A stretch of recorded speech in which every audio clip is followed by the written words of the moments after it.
Bonjour à toutes et à tous et bienvenue dans cette première cahute de l'année 2021-2022 du coup. J'espère que vous allez bien, les gens qui sont déjà sur le live, les gens qui arriveront après, on espère qu'ils iront bien aussi, évidemment. Petit Euh, update niveau son peut-être? de quoi? Savoir si on est bon au niveau pour tout le monde au niveau son. Oui, évidemment, hein, s'il y a des soucis de son, s'il y a des soucis de quoi que ce soit, n'hésitez pas à nous le dire. The Tivador qui est déjà là, The Tivador grand habitué de la cahute. Euh, Donc du coup, bienvenue à vous. On est super content de reprendre la cahute cette année. Donc là, ça va être une première émission un peu spéciale. L'idée, c'est on va aussi bien faire une reprise de la cahute comme vous l'avez connue avec un format chronique, tout ça. Mais là, on va aussi présenter l'assaut histoire pour les nouveaux arrivants, parler un petit peu de ce qu'on va faire cette année, tout ça, tout ça. Et pour ça, on a un très très beau plateau avec l'intégralité du bureau de l'assaut histoire, ce qui n'est jamais arrivé dans la cahute devant la caméra.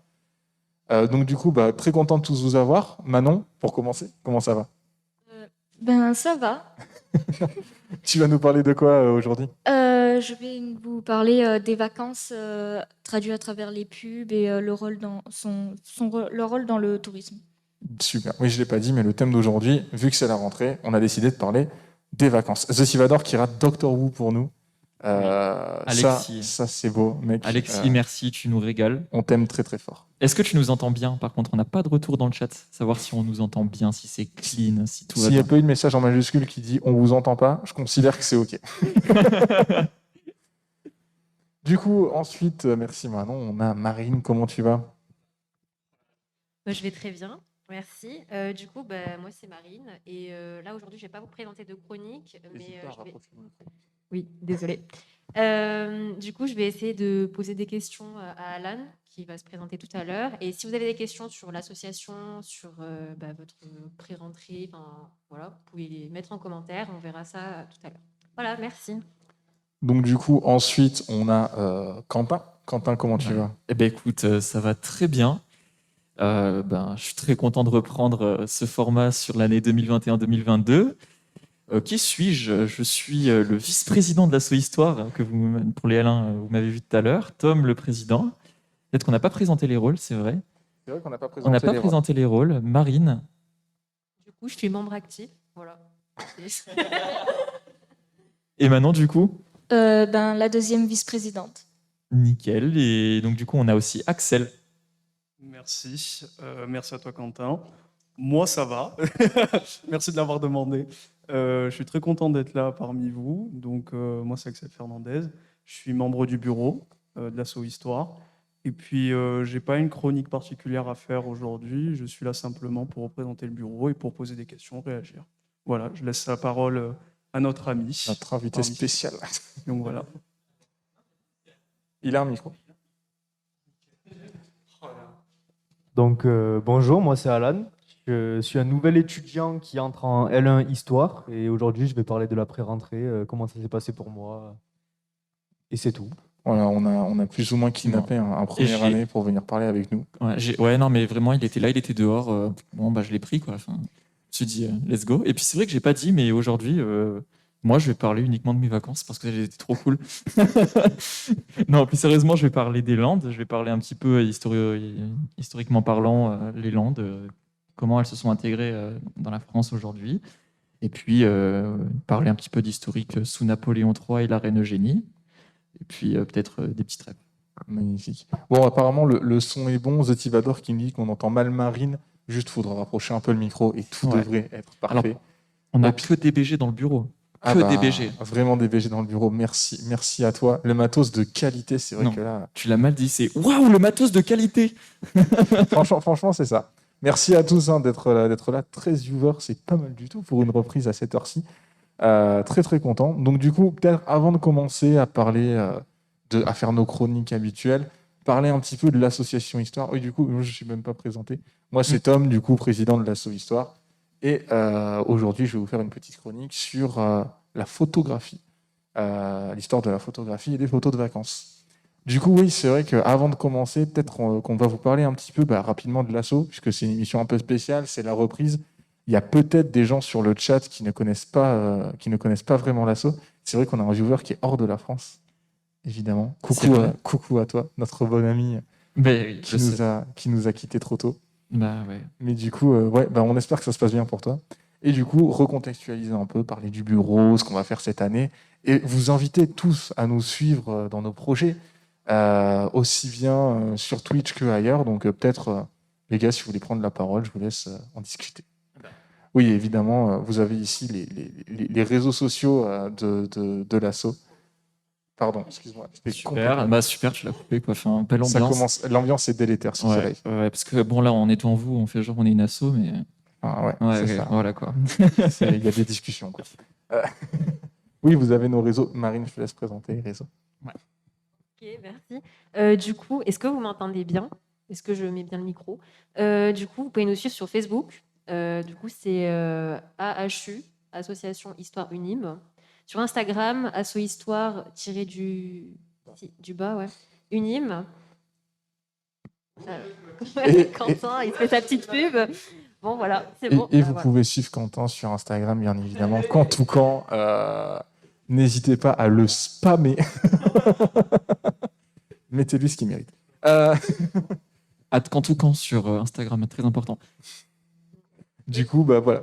Pour l'assaut, peut-être, je vous laisse parler un petit peu de ce qu'on fait cette semaine, de ce qu'on va faire, tout ça. Je vous laisse prendre la parole. Qui veut prendre la parole, la prend. Ouais, y a quelqu'un qui veut peut-être en parler? Axel? Super. Enfin, bizarre, mec, on dirait que tu me laisses le micro parce que t'as pas envie de parler. Trop bizarre. Non, ben, vous pouvez nous retrouver dans les Douves actuellement avec le bureau de l'association, ne serait-ce que pour prendre des informations. On vous propose également des petites animations sympathiques. Et puis, ça nous permet d'avoir un premier contact avec vous, que vous soyez en histoire ou non. Comme ça, vous pouvez venir voir. Sinon, sur l'année, en général, bon, déjà, on a ce format régulier, chaque semaine. L'emploi du temps est encore à fixer, il me semble, mais vous pouvez nous retrouver sur Twitch, où on fera du coup des émissions sur un thème donné. D'ailleurs, un thème que vous pouvez nous proposer. C'est très important. Voilà, si vous avez des idées, des choses que vous aimeriez entendre plus en détail, ben, vous pouvez nous soumettre le sujet, on le travaille s'il nous plaît, et puis on vous le présente, quoi. Et puis après, annuellement, on peut avoir des projets ponctuels qui sont encore en préparation, mais vous inquiétez pas. Ça, c'est le genre de choses. On reviendra vers vous et on vous fera la communication pour. On va pas trop faire de teasing pour l'instant pour des projets qu'on ne peut pas encore garantir. Du coup, on est encore en vacances. Mais tellement de belles choses, franchement. Ah ouais, mec. Ah, si j'étais eux, je les suivrais instantanément sur tous les réseaux de l'université et de la histoire. Donc, ouais, voilà ce que je pouvais dire sur l'association pour le moment. Tom, peut-être je te relance la parole. Peut-être dire aussi que l'association recrute, hein, We Want You, comme on dit. Effectivement, vous pouvez faire comme Alan, être complètement perdu et venir nous voir.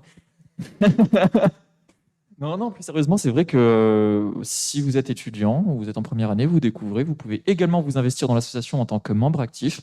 C'est-à-dire que quand on est en train de préparer des événements, on peut vous contacter et vous viendrez nous voir en disant « Hey, je suis dispo ». Donc voilà. En tant que membre actif aussi, si jamais vous ne voulez pas être dans l'asso avec un poste à responsabilité, on va dire d'une certaine manière, vous pouvez aussi juste venir nous voir et nous dire voilà, moi j'ai pas forcément le temps ou l'envie de m'investir en tant que, je sais pas, président, vice-président, trésorier, secrétaire, ce genre de choses. Par contre, j'ai ce projet que j'aimerais monter. On est aussi là pour vous aider à monter des projets, à faire des trucs. Si jamais il y en a parmi vous que ça inspire, n'hésitez pas à venir nous voir, nous contacter sur les réseaux sociaux et rester aussi connectés puisque bientôt on va organiser une assemblée générale qui sera l'occasion aussi de voir un petit peu tous les étudiants motivés. Si vous êtes déjà motivés pour vous investir, n'hésitez pas à nous contacter, on fera rentrer dans une boucle et puis ça va être sympa. Juste, je voulais vous dire, en général, que vous soyez en histoire ou pas, pour les premières années, moi, je viens de passer en deuxième année, donc je sais ce que ça fait quand on arrive dans une nouvelle université, c'est géant. Si vous nous voyez ou d'autres personnes que vous connaissez qui sont à des niveaux au-dessus de vous, n'hésitez pas à nous demander. Enfin, c'est pas du tout la honte, c'est normal, c'est un nouvel établissement. Du coup, voilà, c'était juste pour vous dire ça. Exactement, Marine, totalement raison. Hein. Ça peut paraître intimidant. On sait que vous arrivez en première année, vous êtes un petit peu intimidé. Ne serait-ce que d'aller vers les gens, hein, c'est prendre son courage à deux mains. Donc déjà, félicitations d'avoir fait ça. Et oui, très important, n'hésitez pas justement à aller vers les autres. Vous passerez une meilleure scolarité à la fac comme ça. Ouais, il y en a, c'est vrai que ça va être leur premier appart, leur premier Ah jour à la ouais. fac, Ouais. première fois hors du lycée ou du système scolaire un peu classique, même si Ouais. voilà, la fac, c'est pas, ça reste un peu différent. Donc voilà, ça peut être pour certains l'occasion de rencontrer de nouvelles personnes, de faire de très belles rencontres. Ouais. Voilà, le bureau, c'est des très belles rencontres, sauf une personne que je n'aimerais pas. C'est bizarre, mec, j'ai l'impression que tu me vises, quoi. Enfin, genre juste comme ça. Trop chelou. Non, mais évidemment, c'est l'occasion de faire des rencontres, de découvrir des trucs. Et comme je l'ai dit tout à l'heure aux premières années, aussi de développer des compétences extérieures à la fac. Donc voilà, petite promo de l'asso, n'hésitez pas. Aussi, je voulais ajouter que pour devenir membre actif, c'est pas juste réservé aux étudiants de la filière histoire. Du coup, si vous êtes étudiant d'autres filières, vous pouvez totalement venir vous investir dans l'association. C'est ça. Si nos projets vous parlent, on peut parler. Du coup, voilà, pour le message d'information, je pense qu'on a dit à peu près la majorité de ce qu'on avait à dire. J'ai peut-être oublié des trucs. Ben non, en soi, on a tout dit. C'est bien. L'émission, elle est destinée, bon, certes, c'est de l'histoire, mais elle est destinée à tous ceux qui veulent nous regarder. Donc, vous êtes là. Merci, vous êtes trop cool. Et poser des questions dans le chat, c'est cool d'interagir avec vous. D'autant plus que, généralement, on essaye bonsoir Momox Ah. 555. Il suffisait d'invoquer, mec. Il suffisait de le dire, en fait. C'est beau. Voilà. Bonsoir à toi, merci de nous regarder. Mais c'est vrai qu'en plus, vous allez voir que généralement, on essaye de faire de l'histoire très vulgarisée. Mm. En fait, on parle tous de trucs qui nous plaisent. En Ouais. fait, l'idée, c'est vraiment pas d'avoir un truc ultra académique. Voilà, on a tous des sujets de prédilection, des choses qu'on aime bien. Donc, voilà, vous trouverez forcément quelque chose qui vous plaît dans la cahute. Sauf si vous n'aimez pas nos têtes, dans ce cas, on peut rien y faire. Du coup, salut à toi, Sunbrun My Hair. J'essaye de pas. Ouais. J'essaye de pas. Sunbrun My Hair, Ouais. je sais pas comment je dis. Coup dur. Spécial dédicace à vous qui êtes là sur le chat, partout et ailleurs. Donc voilà, merci beaucoup de nous regarder, ça fait super plaisir. Et puis, peut-être qu'on va tranquillement commencer à parler des vacances dans l'histoire, Ouais. des vacances dans l'histoire ou de nos histoires de vacances, comme vous préférez. Du coup, je vais te laisser la parole, Quentin. Ben, déjà, si vous voulez discuter, c'est trop cool. Comme ça, je me sens pas solo. Mais ouais, cet été, j'ai eu l'occasion du coup de partir dans les Landes. C'était un département que j'avais jamais fait. Et déjà, c'est magnifique, sinon je vous en parlerai pas. Terre de brise de Nice, Osgore, tout ça, c'était trop cool. Des t-shirts touristiques de partout à vendre. Magnifique. Et c'est le pays où ils disent chocolatine. Ah ouais, je suis allé dans une boulangerie. On n'est pas là pour créer une guerre de parole. Ah ouais, mince, c'est vrai. Dites ce que vous voulez. Ouais, mais ouais, c'est bizarre parce qu'au départ, je lui dis je veux un pain au chocolat, la boulangère, elle me fait chocolatine. Je lui dis Dans une non. poche. Elle me fait si tu prends, je te donne 2 chocolatines. J'ai pris. 2 chocolatines dans une poche, du coup. Ouais. C'est beau. C'était magnifique. Non, mais ouais, c'est vraiment un endroit magnifique. Et géographiquement parlant, pourtant, les Landes, ça s'est modifié que très récemment. Donc, il y a une petite forêt là-bas qui existe depuis des millénaires. C'est pas quelque chose qui a été boisé récemment, mais l'expansion du boisement s'est fait très rapidement depuis 1857, avec une loi relative justement à l'assainissement des Landes sur l'île de la Gascogne. Et pourquoi, en fait? Tout simplement parce que les gens se disaient, les Landes, c'est pas intéressant. Il y a rien, il y a des marécages, c'est pas fou. Et ils se sont dit, on va boiser tout ça à cette époque parce qu'il était temps de rendre ça plus intéressant. C'était encore très agro-pastoral. Et du coup, non, ça cultive énormément le pain là-bas. La sylviculture, c'est quelque chose qui est très ancré. Il y a des lois très strictes là-bas, mais je vous en reparlerai. Et donc après ça, les Landes, pourquoi c'est devenu intéressant?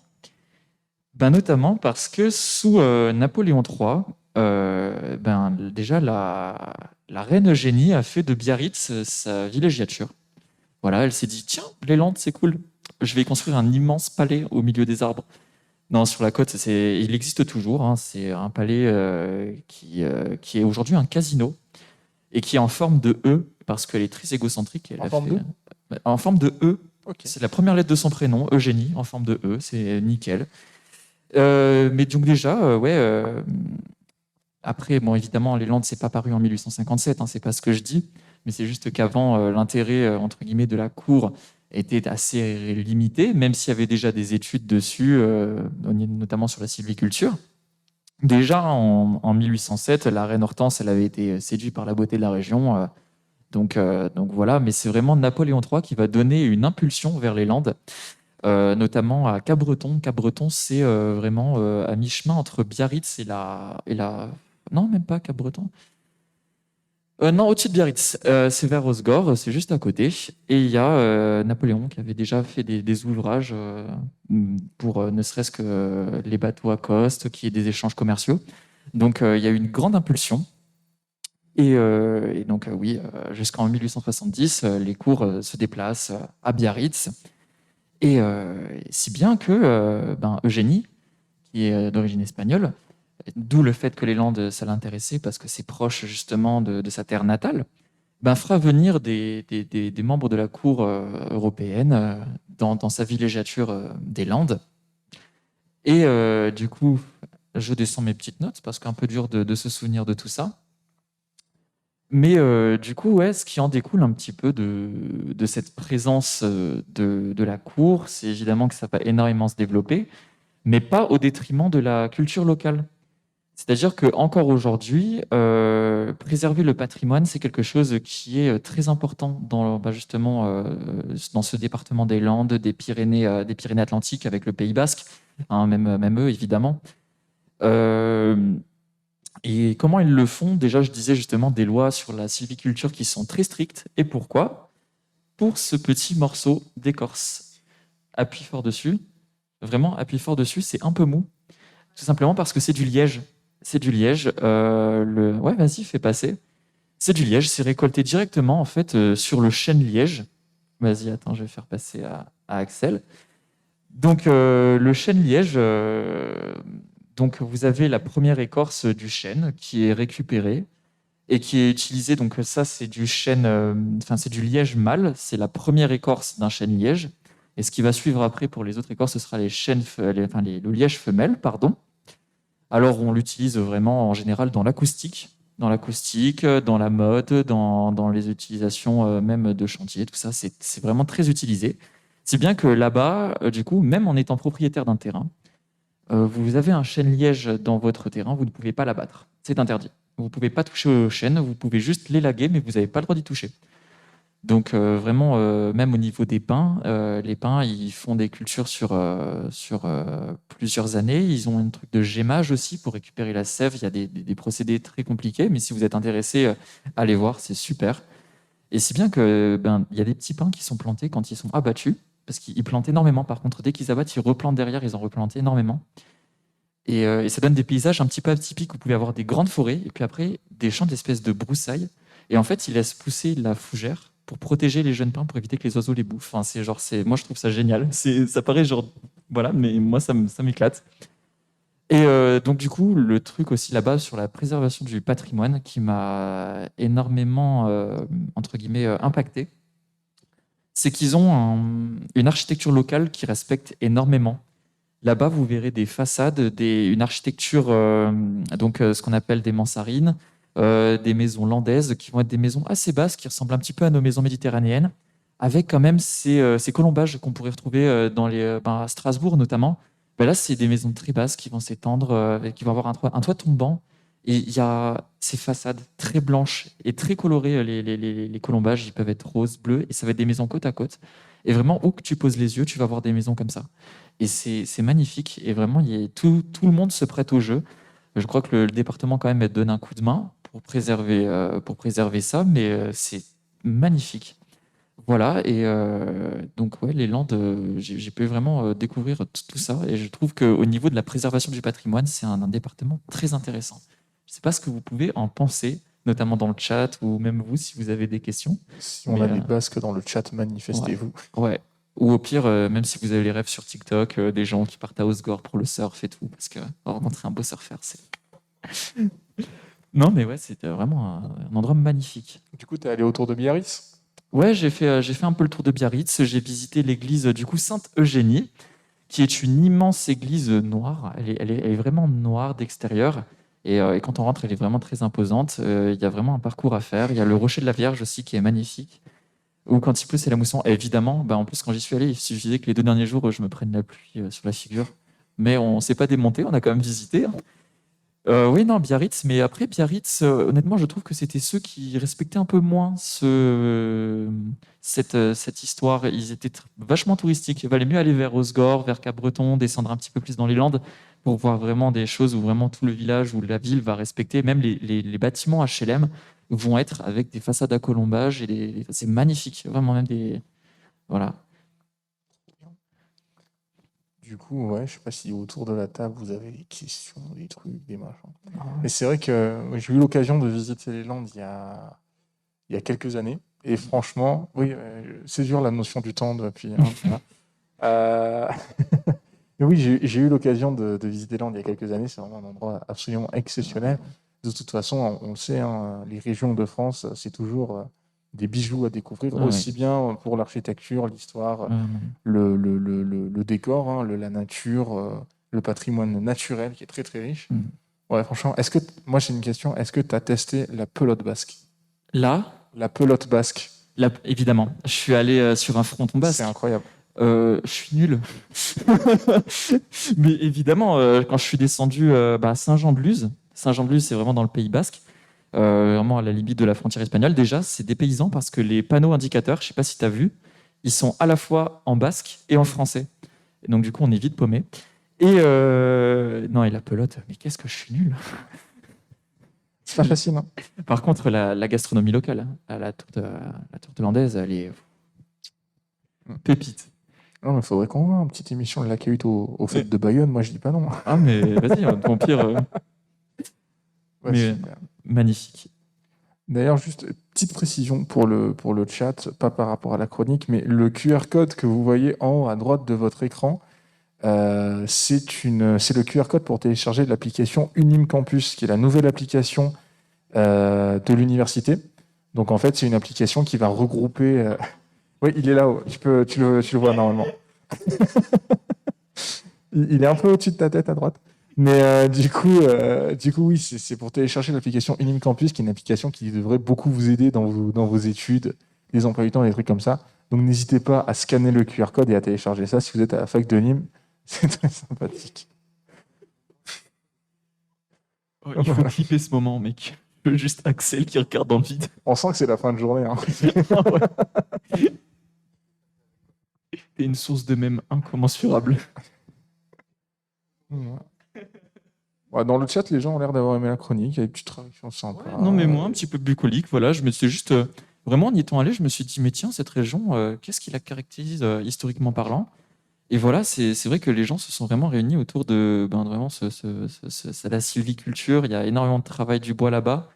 J'ai vu, ouais, ne serait-ce que sur le Liège, on n'a pas une grande région parce qu'on n'a que une partie de l'Aquitaine, notamment les Landes, la Corse. On représente quand même avec ça 4% du Liège mondial, alors que c'est quand même quelque chose qui est vachement demandé dans l'acoustique et tout, justement. Donc, ouais, non, c'est vraiment quelque chose d'ultra intéressant, quoi. Ben, merci beaucoup de nous avoir partagé, de nous avoir envie de découvrir plus en profondeur les Landes, hein, plus fort que n'importe quel guide touristique là-dessus. Mais Petite question intéressante, c'est trop cool, déjà, le commentaire est trop cool. Des chroniques sur toutes les régions, on en avait discuté, et honnêtement, c'est vrai que je serais chaud de parler plus en détail de régions et tout. ça peut être très sympa. Ouais, ça vraiment, Moi, ça serait TF1, mais en moins bien du coup. Quand vous voulez petite chronique sur les Cévennes, là, c'est juste parti. Oh, mais mec, en vrai, ça va se faire, hein, ça va se faire. Non, mais faudrait qu'on voit, mais c'est vrai que des petites chroniques sur les régions, ça peut être très sympa. Ouais. Toutes les régions, il faudra voir un petit peu ce qu'on fait. Peut-être plus zone géographique que région, parce que c'est vrai qu'une chronique sur l'Occitanie, voilà le morceau. Mais, Non, mais par département, même. mais ça peut être très intéressant c'est- de présenter des endroits qu'on aime Ouais, bien non, mais c'est quand vrai on part que- en vacances. Super. Bah ouais, très bonne idée, faudra qu'on voit ça. Je vais vous parler des crêpes couchènes et frites. Ouais, écoute, ce serait avec grand plaisir. On a le clip. Yes. La sylviculture, c'est pas la culture des sylvies. C'est vrai. Alors non, mais effectivement, c'est. Il y a beaucoup de sylvies, par Non, contre. mais en vrai fait, que- c'est Sylviane, en fait. C'est les gens se méprennent, mais c'est vrai que c'est la culture des Sylvianes. Ouais. Très important. Et voilà. Ouais, non, c'est les arbres, hein, évidemment, pour ceux qui découvrent ce mot. Oh, la Corse, mec, il faut que je ramène du saucisson de là-bas. En vrai, mec, j'ai Avec très le envie d'aller voyage en Corse depuis un financé moment, mais juste pour le saucisson. Alors, financer des voyages par l'assaut, on va voir, d'accord. Mais, non, mais c'est vrai que des chroniques de temps en temps sur une région, ça peut être une très très bonne idée. Mais voilà. C'est vrai que c'est marrant que tu parles de Napoléon III parce que, enfin, on sent que Napoléon III et sa famille, c'était un peu la fête, hein, les vacances, ils étaient bien aimé ça parce que c'est quand même Napoléon III qui a instauré les premiers congés payés. C'est Faut le vrai, savoir. c'est vrai. Alors à l'époque, c'était que pour les fonctionnaires, hein, c'était pas pour tout le monde, mais quand même, Napoléon III, on sent que, ouais, petite résidence à Biarritz, instauration des congés payés, il n'y a peut-être pas de hasard en fait, hein, dans l'histoire. Ouais, les vacances, quoi, c'est le thème de Ouais, notre cahute. spécial dédicace à lui s'il nous regarde. Donc du coup, 0 € de cotisation, on va financer mes genoux. Je vous ferai la Côte d'Azur, nous dit Marie. Alors, on a des micros. Du coup, voilà. Oui. Ouais, bah, du coup, je vous ferai la Côte d'Azur. Enfin, je vais dire ce que j'ai dit dans le chat, quoi. Parce que bah, c'est chez moi. Enfin, voilà. Du coup, voilà, on a des micros. Donc, si sur Meilleur le plateau, vous département. voulez parler, vous n'avez pas besoin d'utiliser le chat, vous pouvez prendre les micros et vous exprimer directement. C'est Ok. l'avantage d'être en plateau. Big up à Napoléon, nous dit Momox 555. Napoléon 3, hein, parce que Ouais. Napoléon. Voilà. On est là. Donc, du coup, oui. C'est vrai que tant que j'ai mis le pied sur Napoléon 3, on parle de vacances, tout ça, mais c'est peut-être important de contextualiser ce que c'est que les vacances. Parce que, bon, pour nous, ça va de soi aujourd'hui, et heureusement qu'on en a, parce que ça fait quand même vachement du bien. Mais ça n'a pas toujours, c'est pas toujours allé de soi, les vacances, hein. Pendant très longtemps, ça a juste été un truc réservé à une élite très très riche, hein, la bourgeoisie, voire les anciens nobles à l'époque. Mais les vacances, bah forcément, j'ai parlé de Napoléon III qui met ça en place en 1853. Les premiers congés payés pour les fonctionnaires uniquement, ce qui permet déjà à des gens de commencer à découvrir un petit peu, aller se balader, visiter des trucs. On a un essor qui se crée vraiment. Alors, c'est que pour les fonctionnaires, mais c'est pas les seuls à prendre des vacances, hein. Les gens qui ont les moyens peuvent prendre des vacances.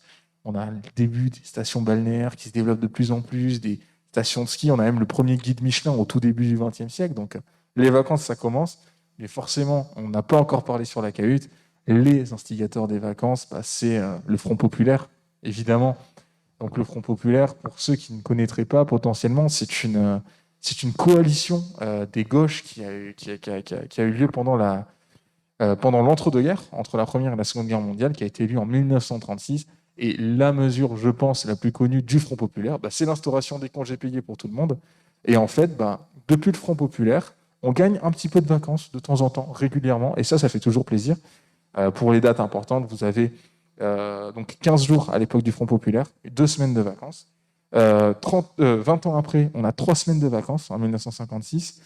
En 1969, on a 4 semaines de vacances. En 1982, on a 5 semaines de vacances. Moi, je dis, on n'a plus qu'à attendre pour les 6 semaines. Mais moi, je dis pas non, d'accord. Mais dans tous les cas, c'est vrai que les congés payés, c'est vraiment quelque chose.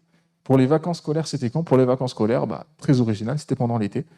On avait des jours fériés, on avait tout ça, mais les vacances scolaires étaient pendant l'été. Les enfants avaient 1 mois à l'époque, mais c'était pas vraiment des vacances en fait, puisque le mois de congé des enfants, c'était pour qu'ils puissent aller travailler au champ principalement. Hein, à l'époque, on est encore dans une France très rurale, très agricole, mais du coup, ouais, c'était les vacances au Et soleil. pour rebondir sur les vacances, moi j'ai vu un truc très intéressant de l'INA, donc l'Institut national des archives, évidemment.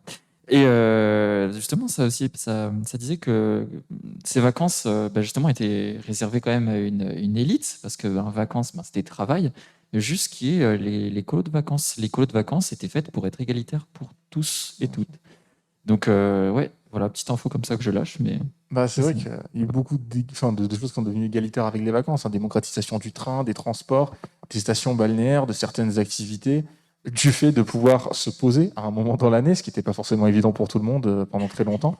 Et du coup, ouais, forcément, ça a été une grosse avancée sociale, la mise en place des congés payés des vacances.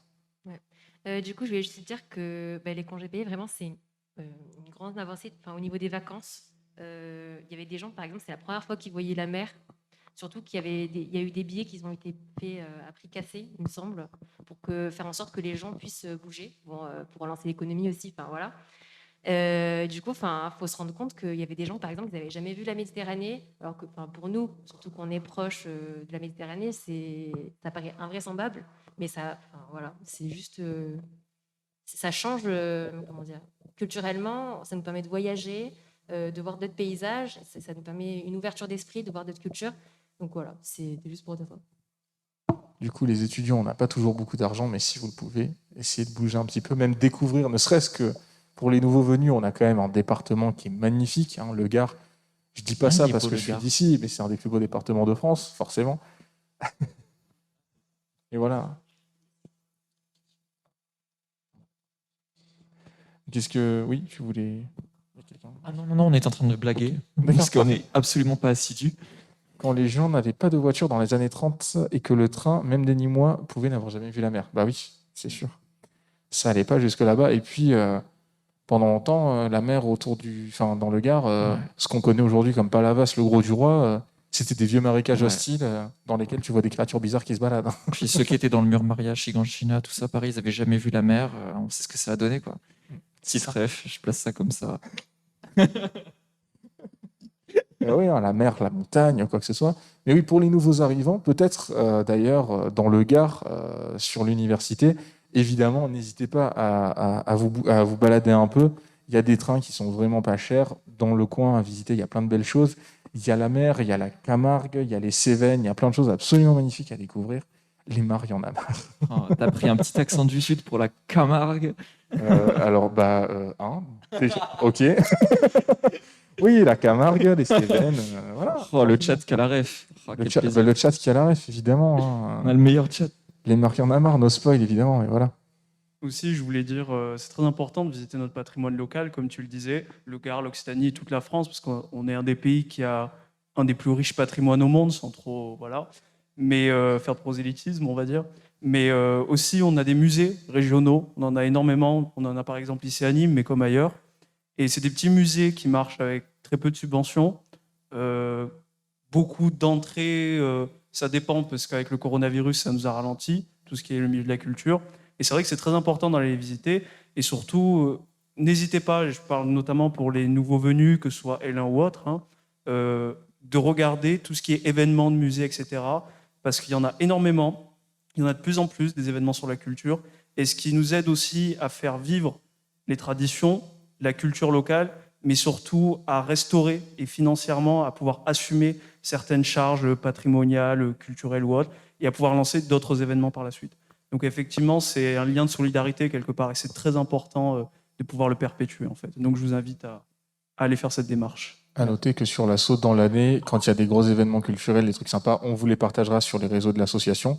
Et Nerilas, très bonne remarque, qui nous dit que pour les Nîmois, ou les nouveaux Nîmois, les arènes, la Maison Carrée, la Tourmagne, le Pont du Gard sont gratuits pour les visites, en tout cas pour l'instant.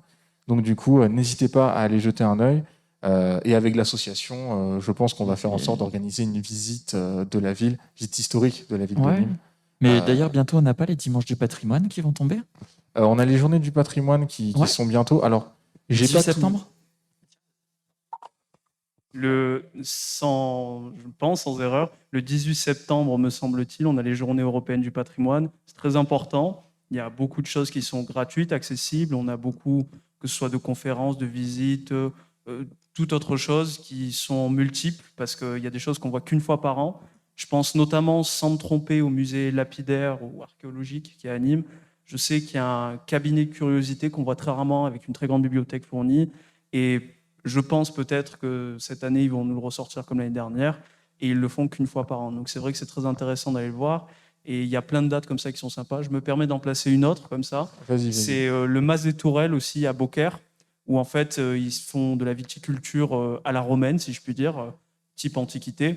Et c'est très intéressant à voir parce que, me semble-t-il, c'est le seul endroit au monde, même pas qu'en France, au monde, où on produit encore quelques cuvées par an, typiquement à la romaine, à l'antique, avec le savoir-faire antique. Donc c'est très intéressant à voir. Me semble-t-il, c'est le dimanche 12 septembre que ça se passe. Me semble-t-il aussi, il faut réserver, ça pas sûr, Mais ça vaut le coup d'aller voir sur leur site, Thomas et Tourelle à Beaucaire, ou alors sur Facebook, ils sont présents aussi. Donc voilà. À noter d'ailleurs qu'à l'Université de Nîmes, pour les Journées du patrimoine, il y a des visites du Fort Vauban avec toute l'histoire du Fort Vauban, des choses à organiser. Donc voilà, peu importe votre période préférée, peu importe ce que vous aimez, si vous êtes nouveau, si vous êtes ancien, il y a toujours des choses à faire pour les Journées du patrimoine. Donc du coup, c'est l'occasion de bouger un petit peu et de voir un petit peu tout ça. Voilà. Ouais. C'est à toi, Tom. La parole t'appartient. C'est à moi. Oui, du coup, évidemment, sur les Journées du patrimoine, n'hésitez pas, si c'est autorisé, bien sûr, à prendre des photos. Je me fais une transition tout seul, comme ça c'est bon. Mais du coup, oui, c'est vrai qu'aujourd'hui, quand on part en vacances, quand on va visiter une exposition, quand on est avec des potes, en fait, dans énormément de contextes et dans de plus en plus de contextes, prendre une photo, c'est sympa, ça fait plaisir, on a un petit souvenir, on la garde dans son téléphone, on la publie sur les réseaux. Mais la photographie, ça n'a pas toujours allé de soi. C'est même quelque chose de très, très récent. Du coup, je me suis dit, on parle des vacances. Moi, cet été, je ne suis pas parti en vacances. Je suis resté à Nîmes. J'ai travaillé tout l'été. Par contre, j'ai pu profiter des photos de vacances des copains. Et je suis un peu évadé comme ça, on va pas se mentir. C'est bizarre, frérot, on dirait que tu pues le seum, quoi. C'est genre... Non, mais, trop chelou, quoi. On va pas polémiquer, mais... Non, mais... Non, mais du coup, c'est vrai que les photos de vacances, c'est quand même quelque chose d'assez sympa, exceptionnel. On peut voir ses copains, on peut voir les collègues. On a des belles images, c'est génial. Spéciale dédicace d'ailleurs à Clément qui nous regarde peut-être depuis le Danemark. Mais du coup, la photographie, c'est vraiment quelque chose de très, très, très récent. La photographie, ça apparaît en 1839. Enfin, le premier appareil photo apparaît en 1839. C'est toute une série de procédés. Il y a une très, très longue histoire. Hein. D'abord, on a la chambre noire, ensuite, on a tel truc. Mais on va considérer que la naissance de la photographie, c'est au milieu du 19e siècle, 1839. Donc à ce moment-là, la photographie, c'est un truc ultra technique, ultra compliqué. N'importe qui ne peut pas être photographe. Hein. Clairement, on ne peut pas sortir son truc, prendre une photo. C'est des très très longs temps d'exposition, c'est des gestes techniques très très techniques du coup. C'est même dangereux de prendre des photos hein, si on ne sait pas bien y faire. Mais petit à petit, vu que c'est une idée qui plaît bien, le fait de prendre des photos, représenter des images, petit à petit, la photographie connaît un certain essor et commence à apparaître. La marque emblématique de la photographie qui a beaucoup participé à son développement, vous avez peut-être vu la vidéo d'un créatif qui est sortie récemment, c'est Kodak. Forcément, Kodak qui est indissociable de l'histoire de la photographie, qui est une marque qui apparaît en 1881 et qui en fait va être la première à proposer un appareil photo grand public, entre très gros guillemets, d'accord ? En 1889, ils sortent leur premier appareil photo grand public, mais qui est une technologie tellement nouvelle, surtout pour le grand public et surtout tellement chère que il n'y a pas vraiment d'une démocratisation de la photo à partir de ce moment-là. C'est réservé à une élite, et ça va rester un gimmick pendant très longtemps. Et pour avoir les premières photos, on va dire, personnelles, les photos des gens, il faut attendre la Première Guerre mondiale. Parce qu'en fait, la Première Guerre mondiale, les gens qui sont appelés au combat, on les prend en photo. Et pour beaucoup, c'est la première fois qu'ils se voient en photo. La majorité des gens, à ce moment-là, découvrent un petit peu ce que c'est qu'une photographie dans le cadre de leur dossier militaire. Et en fait, après la Seconde Guerre mondiale, on a une démocratisation lente et progressive, mais qui ne va pas être équitable, on va dire, selon le milieu social. Forcément, on a des vraies photos, on a des portraits, des photos de famille, des photos de la maison pour les personnes les plus riches. Par contre, pour les gens le plus dans le besoin, l'extrême majorité de la population, les photos, c'est quelque chose d'exceptionnel. En temps de guerre, dans l'armée, dans certaines professions, dans les années 20 notamment, on a l'apparition des photos de classe, qui ne sont pas présentes dans toutes les écoles, mais quand même, c'est déjà une petite avancée. Et en fait, c'est dans les années 30 qu'on a l'apparition des appareils photo portatifs. Et c'est à ce moment-là que beaucoup de gens vont se découvrir en photo pour la première fois. Les gens qui travaillent dans les champs, les gens qui travaillent à la campagne, qui sont de milieux plus défavorisés, commencent à avoir un accès à la photographie. Très, très doucement, hein. On n'est pas encore sur un truc... On est très, très, très, très loin d'Instagram, voire même de MySpace. Hein. On est loin du partage de la photo régulière, mais on a quelques photos rares, parce que la pellicule coûte très cher, mais on en a. Généralement, on prend des portraits, rarement des photos des enfants. Ça peut arriver, mais c'est un peu plus rare. On a souvent un ou deux portraits de couples, des trucs comme ça, au cas où il arrive quelque chose. Hein. C'est quand même une époque où on a quand même une certaine mentalité. Donc, on veut garder des images, au moins des visages des personnes qu'on aime. Pour l'instant, c'est l'idée. Il y a une révolution, en fait, des révolutions qui vont arriver petit à petit dans les années à venir, notamment en 1942. 1942, alors nous, ça ne nous parle pas forcément, mais demandez à n'importe lequel de vos parents, grands-parents, si vous leur dites Kodacolor, ça va leur dire quelque chose. En 1942, il y a la première pellicule Kodacolor qui sort, et ça, c'est les pellicules grand public. Et en fait, une pellicule grand public avec un appareil photo grand public relativement accessible, on est à l'époque vraiment là du début de la démocratisation massive de la photographie. Tout ça, donc maintenant, tu en parleras peut-être après de la pub, ça va être accompagné par des grandes campagnes de pub. Après la Seconde Guerre mondiale, la photographie, c'est quelque chose dont on a besoin. Dans la pub, la photo de vacances, c'est la première fois que ça apparaît, et c'est là qu'on commence à avoir ce genre de choses. Donc, dans les années 40, les gens sont pas... Enfin, on n'est pas dans une période super sympa en 1942, hein, Seconde Guerre mondiale, tout ça. Du coup, ça va plutôt se développer après, dans les années 40, 50. À l'époque, on a le baby-boom, on a une grande période économique, les gens peuvent acheter, et dans les nouveaux produits qu'ils vont acheter, on a l'appareil photo. Et ça, c'est génial. Kodacolor, cette révolution, nous dit Nerilas, énorme révolution que le Kodacolor. Donc, on a des appareils photo à pellicule qui vont se développer. Donc, de plus en plus, on va avoir des nouveaux objectifs, des nouvelles formes, des marques qui vont tenter de s'imposer sur le marché. Alors, on a Quentin, merci beaucoup, qui nous a ramené un Kinaflex, donc un très très vieil appareil photo. Je ne sais pas si on verra bien à la caméra. Je montre un peu. Donc, celui-là, il date de 1951, c'est ça? C'est ça.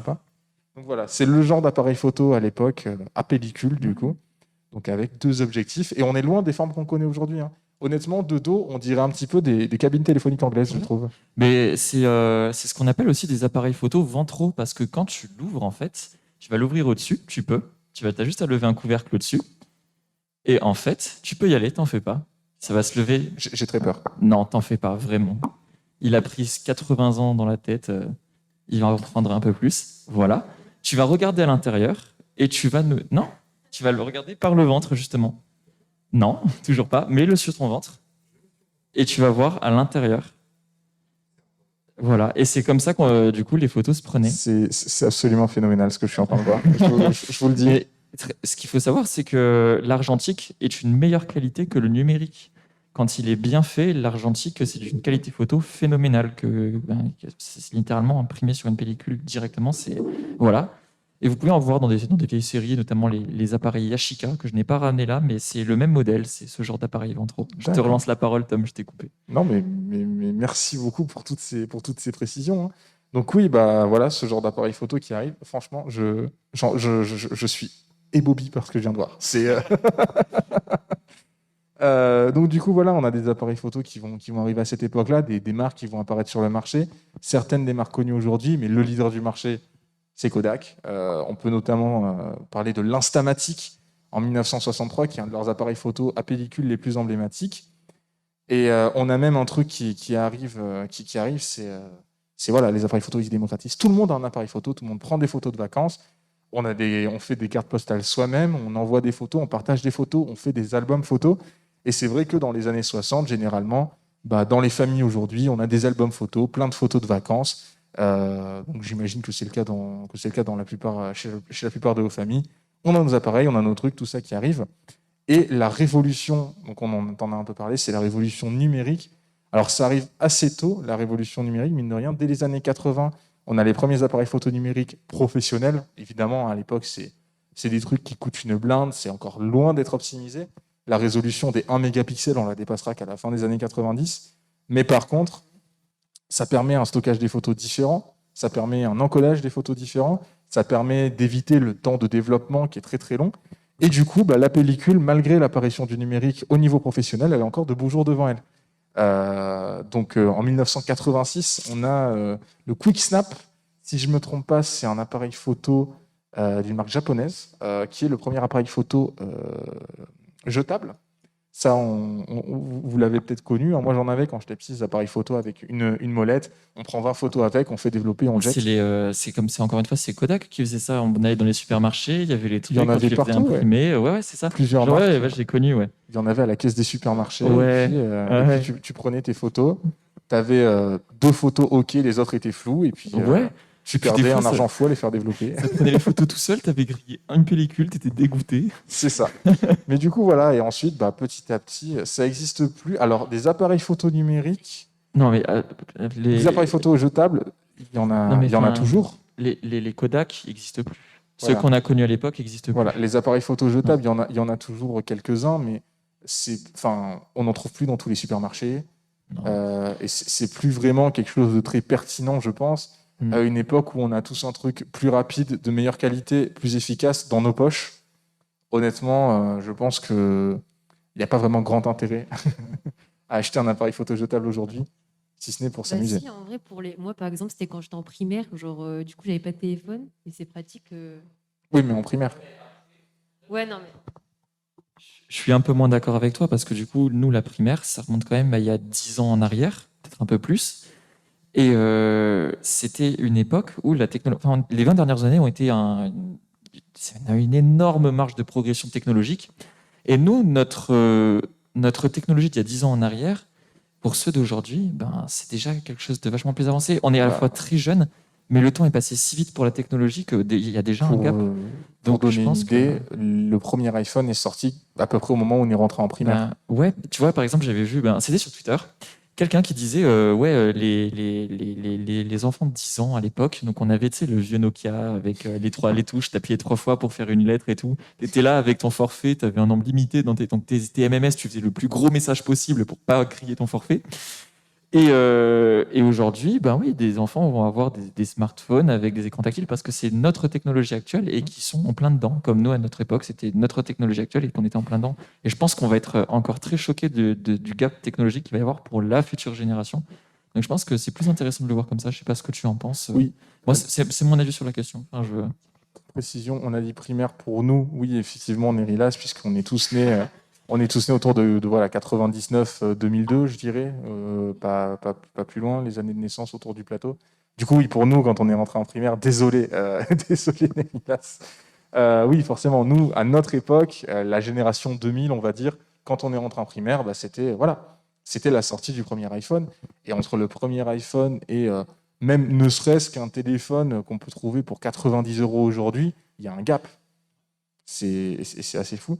Par contre, ouais, je vois il y a des bons vieux temps, c'est la bonne vieille époque, le bon vieux temps, tout ça. Alors, effectivement, j'imagine que tout ce qu'il y a autour, la nostalgie, tout ça, on va pas se mentir. Les appareils photo jetables, c'était quand même pas fou, quoi. Niveau technologie, voilà. Le Nokia 3310, bien sûr. Le mythique. La Gen Z, c'est nous. Le Nokia 3310 qui te fait une fracture quand il tombait sur le pied. Le mythique Nokia 3310, évidemment. Voilà, c'est l'époque de technologie qui, même si elles sont, au final, au regard de l'histoire, ultra récentes, nous paraissent quasiment préhistoriques au regard de la technologie actuelle, quoi. Et c'est vrai que c'est assez impressionnant. De toute façon, ne mentons pas à nous-mêmes, on le voit tous dans nos supermarchés, on allait faire développer nos photos et tout. Les types, quand on était petits, qui nous prenaient en photo dans les supermarchés avec les décors, les machins, on a tous connu ça, quasiment. Tous. Et même pas les photomatons, tu sais, des fois il y avait des trucs, ils mettaient des décors pour le Noël, le Père Noël et tout. Voilà. Ça n'existe quasiment plus aujourd'hui et il faut pas se mentir, il va y avoir une raréfication de plus en plus, de moins en moins, et ça va coûter de plus en plus cher de développer de très belles photos parce que justement, c'est une raréfication comme beaucoup de produits encore aujourd'hui. Aujourd'hui, ça va devenir, je pense, un produit. J'ai des amis qui sont dans la haute couture, si on peut dire, et qui me disent on s'en sert aujourd'hui, des anciens appareils photo, même les argentiques, c'est un peu comme ça, pour justement faire encore des photos de robes très spéciales, de création sur mesure, si je puis dire. Mais ça coûte un prix faramineux par rapport aux années 2000, par exemple. Juste ça, ouais, pour de la photo en argentique, parce qu'évidemment, je suis renseigné sur le sujet, parce que j'aimerais en faire, et que j'ai les appareils pour. Ça coûte une fortune monstre. Ne serait-ce que pour un tirage de 10 photos, tu peux au moins compter 120 €, parce que du coup, ça se développe en chambre noire, c'est compliqué, et très peu de personnes le font aujourd'hui encore. Donc c'est très compliqué de faire de l'argentique. Donc GG à tous ceux qui le font, quoi. Nerilas qui confirme en disant que Marine, l'argentique tu voulais restitue intervenir mieux les couleurs. peut-être? Non, c'est bon. Nerilas qui confirme ce que tu disais en disant que l'argentique restitue mieux les couleurs et donc est génial pour le design. Moi, je pense qu'il y a peut-être moyen qu'on voit apparaître avec justement le développement photo un peu dans quelques années le même phénomène qu'avec le vinyle aujourd'hui. un objet qui est technologiquement qui a été dépassé par d'autres technologies, mais qui a un charme un peu rétro, objet de collection, tout ça. C'est vrai qu'aujourd'hui, c'est possible que les rares endroits où il y a encore du développement photo de manière massive, c'est les photomatons et les parcs d'attractions. Les petites photos au Space Mountain, tu sais, qui coûtent 20 € là, quand tu es en train de crier. C'est peut-être ça qui va arriver. Après, justement, surtout, ce qui fait que. Enfin, je pense que déjà, la profession de photographe, elle risque surtout de cibler des grands événements. Enfin, pour rester dans des traditions comme les mariages et tout ça. Parce que, par exemple, nous, quand on a des photos à développer, on le fait beaucoup en ligne. À offrir, on fait des livres photos. Et parce que, du coup, je suppose que de leur côté, vu qu'ils font en masse, ça coûte moins cher. Et du coup, ouais, je pense que c'est surtout pour les événements comme ça qu'ils vont faire venir les photographes. Et en vrai, je trouve ça triste quand même parce que faire venir un photographe et tout pour un événement, je trouvais que c'était une belle tradition vraiment. Et de voir que du coup, nous, on prend notre photo avec notre téléphone, on se dit je vais sur une application, je fais développer. Enfin, voilà. Alors que oui, comme Quentin disait, genre l'argentique et tout, c'est super. Ça donne un style et ça revient quand même à la mode, mais ce sera pas pareil, quoi. Rien que pour un style steampunk cabinet de curiosité, nous dit là, c'est vrai que je vois totalement la photo. Genre vraiment, je l'ai en tête. C'est trop bien. Si je puis me permettre aussi, comme tu disais pour les vinyles, de toute façon, tout ce qui est vintage revient à la mode un jour. Donc voilà, c'est le principe de la mode, on récupère, on recycle et on ressort. Mais je pense aussi que beaucoup de choses comme l'argentique, ça va devenir un produit de luxe, il ne faut pas se mentir, produit d'exception. Et je pense aussi, d'un avis personnel, que tout ce qui est métier de photographe, etc., va pas disparaître, mais va suivre une certaine évolution. On ne verra plus le photographe avec son gros appareil et tout, et son gros flash. On verra un photographe avec un gros téléphone, par exemple, ou une tablette. C'est ce qu'on retrouve aujourd'hui. Enfin, alors, vous êtes rentré à la fac il n'y a pas si longtemps, donc vous ne l'avez pas forcément connu, mais typiquement, dans les soirées étudiantes organisées par les assos à Nîmes, on avait un photographe de soirée à chaque fois, avec un appareil photo de bonne qualité, mais les photos, on ne les a pas développées, on les recevait par mail ou par un autre moyen, et puis on les repostait sur les réseaux sociaux. Mais c'est vrai que le métier de photographe, je pense qu'il n'est pas prêt de disparaître.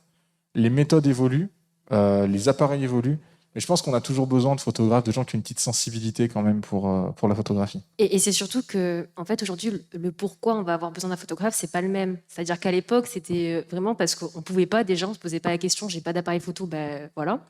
Aujourd'hui, en fait, je pense que, du coup, oui, ça va pas disparaître, c'est pas ce que je disais. C'est juste que ça va cibler sur des événements spéciaux parce que, on a nos téléphones, donc voilà. Mais, mais du coup, c'est plus pour le côté artistique, je pense. Genre, ça, par contre, on peut pas, ça peut s'apprendre, mais c'est quelque chose, c'est un art, quoi, je veux dire. Ça s'improvise pas forcément.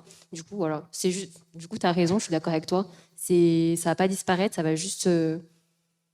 Les raisons pour lesquelles on va appeler un photographe vont changer, et puis on a besoin d'eux aussi. Donc, voilà. Oui, ce que je disais, ça va se raréfier, quoi. Ce qui est dommage, quelque part, parce que produit de luxe, produit d'exception, en tout cas, parce que luxe. Pour une photo, il ne faut pas non plus pousser, parfois. Mais c'est vrai qu'il y a aussi cet effet qu'on a oublié un petit peu de soulever, comme par exemple les livres numériques et les livres papier. On est dans le même discours, c'est-à-dire dans le même débat. Est-ce qu'on préfère avoir quelque chose non palpable, quelque chose qui peut disparaître, on va dire numériquement, informatiquement, ou quelque chose qu'on peut garder, qu'on peut voir, qu'on peut ressortir quand on veut? C'est un discours. Il y en a qui préfèrent le concret, d'autres qui préfèrent le virtuel. Et même, débat dans la musique, ne serait-ce qu'avec le streaming, fut une époque où des gens se déplaçaient, payaient quand même quelque chose d'assez. Nous, un abonnement Spotify pour étudiants, c'est 4,99 €. Le prix d'un CD, ça peut être le double ou le triple. Mais ils avaient que ça. Et donc, ils attendaient un album qui ponçait, clairement. Ils l'écoutaient en boucle. Ils avaient vraiment l'impression d'avoir un vrai lien avec l'artiste. Chose que je trouve qu'on a un peu moins aujourd'hui, dans le sens où, avec le streaming, on a accès à des milliers de titres en un clic. Et on n'a pas cette proximité avec l'artiste uniquement, sauf après si on va le voir en concert. Et là, du coup, il y a vraiment un univers qui se découvre et qui est super cool. Mais ouais, cette tendance aussi, du coup, quand on numérise, oui, du coup, c'est plus accessible. Donc, du coup, il y a moins de liens qui va se créer, à part si on a la volonté de le faire, je pense. Plus que le rapport à l'artiste, je pense que ce serait aussi rapport à l'objet. C'est-à-dire qu'on sait que, bah, voilà, moi, personnellement, je collectionne des objets. Bon, moi, c'est des cartes à jouer, mais il y a un aspect, voilà.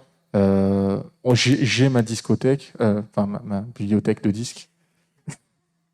Discothèque. Je pense qu'on peut appeler ça comme ça, moi je suis désolé. Allons-y. Ouais, j'ai ma bibliothèque. Il y a des gens qui ont une bibliothèque de disques, une bibliothèque de DVD, ce genre de choses qui aujourd'hui ont été remplacées par autre chose. Et bah, typiquement, même si aujourd'hui on a la même question dans le jeu vidéo, on a le problème, enfin la question, pas le problème du dématérialisé. Typiquement, je veux dire, moi je consomme énormément de jeux vidéo en dématérialisé. En revanche, bah, quand il y a un jeu qui me parle énormément, quand il y a un truc, une licence qui me plaît beaucoup, je vais acheter le format physique, voire une édition spéciale, tout ça. Je pense qu'aujourd'hui, le fait d'acheter le disque d'un artiste, le CD ou le CD d'un artiste, c'est plus devenu.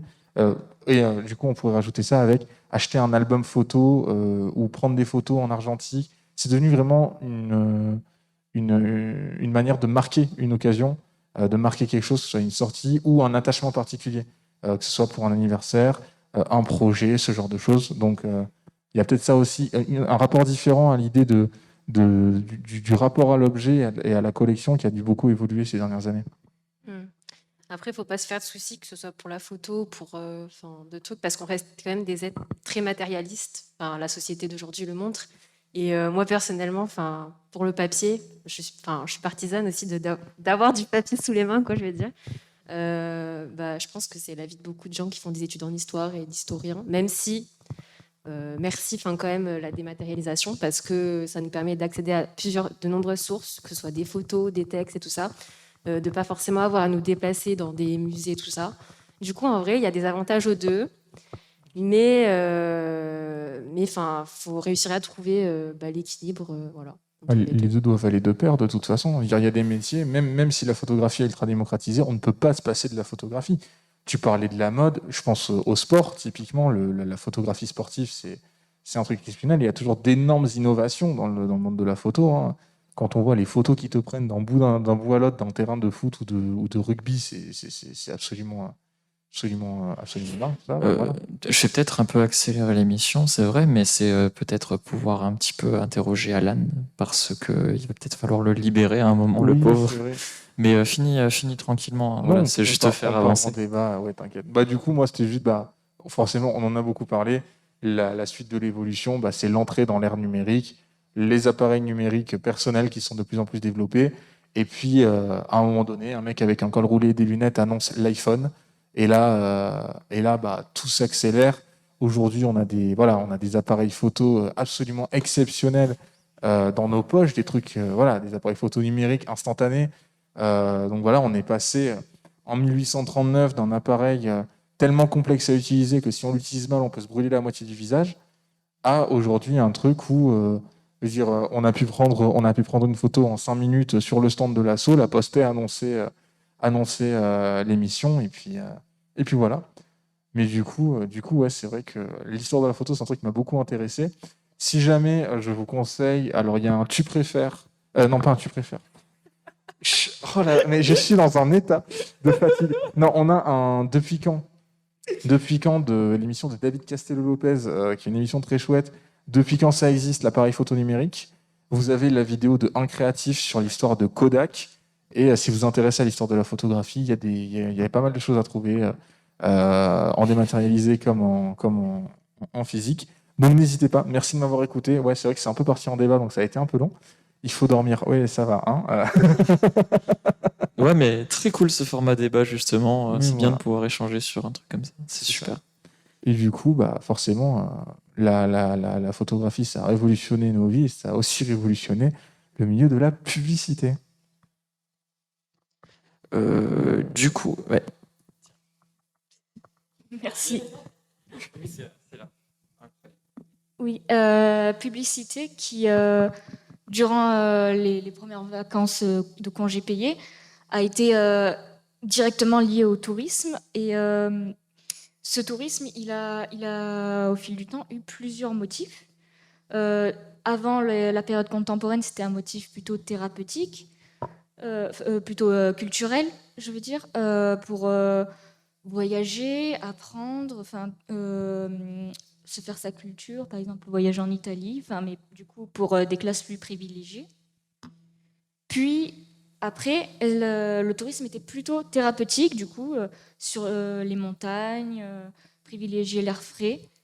Mais du coup, avec les congés payés, on a l'apparition d'un nouveau motif, le motif du bien-être et du coup de la rupture avec le quotidien. C'est un besoin de détente et de loisirs, d'où les publicités de vacances qui promettent ces loisirs, d'apparition de nouveaux lieux. On s'étend plus maintenant sur les côtes, sur les mers. On peut le voir avec des affiches publicitaires, même pour le métro qui propose du coup des voyages directement dans ces lieux. Ouais.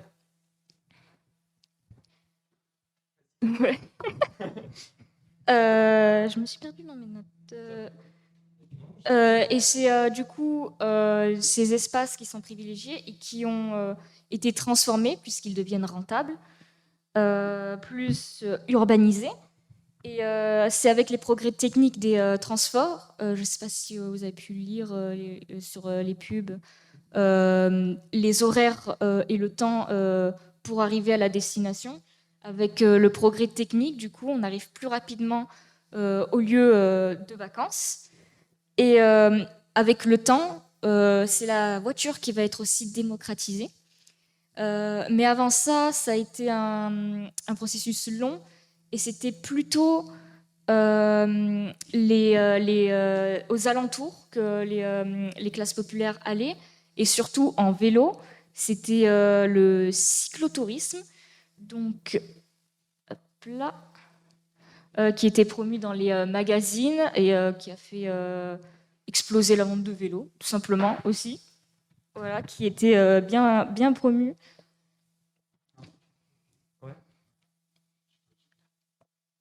Voilà. Les chemins de fer qui réduisent les tarifs, du coup, pour pouvoir aller dans ces destinations. Du coup, le tourisme rentre dans la culture populaire. Et les congés, du coup, c'est synonyme de loisirs et de sport. Se développe donc l'économie des loisirs, du coup, le vélo pour le sport. On privilégie les voyages dans le sud. Et pour ceux qui avaient des voitures, du coup, c'était souvent des traversées de villages, du coup, des villages qui s'adaptent, et avec des auberges de jeunesse, de la restauration, mise en place de camping. Oui.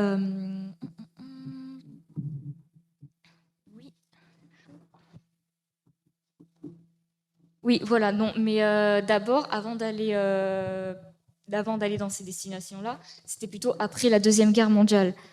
Dans les publicités, on orientait en fait les voyageurs dans certaines destinations avec des guides, en fait, comme les guides Michelin, les cartes qui orientaient du coup ces destinations précises, qui étaient renforcées par les affiches. Et le rôle de la pub, du coup, c'était de promettre des souvenirs et de jouer sur les souvenirs pour ceux qui étaient déjà partis en vacances avant. Il se base du coup sur un idéal de l'imaginaire. La recherche, donc, c'est vraiment une rupture avec les tâches quotidiennes. Et bon, aujourd'hui, on s'attend à ce que beaucoup de monde parte en vacances quand c'est l'été, qu'on sorte de la ville, qu'on aille au moins une fois à la plage. Enfin, c'est souvent ça, même à 1 euro avec le train. Là aussi, les tarifs réduits, comme on parlait tout à l'heure. Du coup, il se base sur la mémoire, avec des affiches, des gravures, des paysages de vacances qui sont directement représentés, du coup, Quentin. J'y vais. Qui sont directement représentés sur les affiches. On cherche à donner envie. Et ces promesses et d'expériences et de souvenirs, elles sont réalisées du coup par voie, par les images, mais aussi à l'oral du coup, radio et plus tard télé. Les vacances deviennent un rite pendant la pause pour pouvoir reprendre un quotidien dur pour les classes populaires. On anticipe et on organise les vacances de plus en plus. Et le but des pubs, c'est de jouer et de renchérir sur ces promesses-là et sur ces expériences, notamment avec la société de consommation qui est plus présente avec l'influence américaine au XXe. Le souvenir passe non seulement plus par simplement le voyage, mais aussi par la compilation et la collection, notamment de souvenirs de vacances, comme les objets, les goodies, les fameux goodies, les photos et les films. Le but, c'est d'orner les archives de famille. Du coup, c'est un privilège, ça montre au moins une richesse. On est capable d'aller en vacances, d'aller loin, de faire des activités, et c'est aussi un moyen de les éterniser. C'est vers les années du coup 60 et 80 où il y a une croissance économique, que le pouvoir d'achat augmente et que cette société de consommation, notamment pendant les vacances, explose aussi. Voilà. Tu as d'autres images, du coup, je crois? Oui, du coup, les nouveaux endroits et les nouvelles manières les nouveaux transports pour y aller, du coup, les croisières et les promesses aussi de vacances. On représente directement les baignades, la mer. C'était souvent aussi les compagnies, les entreprises ferroviaires qui faisaient ce genre de pub parce que c'était la voie principale pour aller en vacances. Dans le chat, on a Nerilas qui nous apporte encore une précision, qui nous dit que c'est vrai que le TGV est arrivé dans les années 60 en même temps que l'essor de la voiture, d'où le système de restaurants étoilés. La route était très liée aux vacances et Michelin a capitalisé dessus. Et d'ailleurs, pour l'anecdote, c'est vrai que le guide Michelin, il a apparu en 1900. Et en fait, c'était Michelin, à l'époque, André Michelin, le vrai Michelin, qui donnait ça en fait en vendant des pneus. C'était le tout début de l'automobile. À l'époque, il devait y avoir moins de 5000 automobilistes en France, quelque chose comme ça. Donc les pneus, c'était un nouveau marché. Ils vendaient des pneus de voiture, des pneus de vélo. Et du coup, ils donnaient ça pour promouvoir le fait de partir un petit peu, donc à l'époque, pour l'élite. Mais du coup c'est le vrai bonhomme Michelin, exactement, Tivadin. Donc voilà. J'étais pas du tout au courant de cette anecdote, donc vraiment super cool. Il a dit t'achètes des pneus, tiens, regarde où tu vas aller manger en utilisant Alors tes qu'aujourd'hui, tu le payes 12,99 € à Roti. Oh, quelle arnaque. Du coup, je voulais juste faire un petit dézoom sur l'histoire, sur l'importance en fait que l'on porte à l'individu aujourd'hui, parce que au travers des vacances, parce que aujourd'hui, les vacances c'est quelque chose qui est ancré dans notre culture, on les attend tous, parce qu'on sait que tous les ans on va les avoir, on y a le droit, qu'on soit fonctionnaire, qu'on soit écolier, voilà, on y a le droit. Mais en fait, c'est quelque chose qui n'est pas forcément, qui n'est pas de soi à certaines époques. L'individu, l'importance qu'on y porte, c'est pas quelque chose qui était là à toutes les époques. Et non pas qu'aujourd'hui, en fait, on mette un zoom non plus sur... l'individu est important, le collectif aussi. On essaie de trouver un équilibre entre les deux. Mais par exemple, la transition ne s'est pas faite d'un coup, mais je pense qu'à la Révolution française, il y a déjà eu un gros pas qui a été fait sur l'importance en fait, qu'on a donnée à l'individu, notamment parce qu'on n'avait plus les corporations qui en fait sont vraiment le reflet d'une société d'ancien régime qui voulait montrer en fait que le groupe était important, que c'était l'individu en fait il n'existait pas vraiment, on n'existait qu'à travers un groupe.